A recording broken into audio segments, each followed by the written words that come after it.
In this lesson, I'm going to show you how to add speed ramp in Premiere Pro.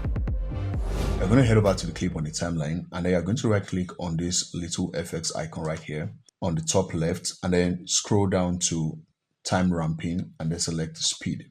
Next, you're going to move your playhead around to select or determine where you want to add the ramp or where you want the speed ramp to start and end.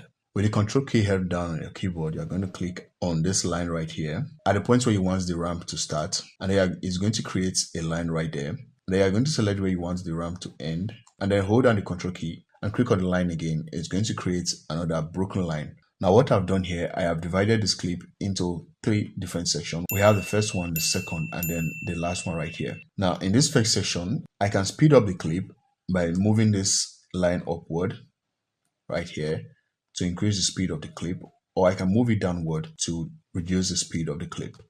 Same thing applies to these other 2 sections right here.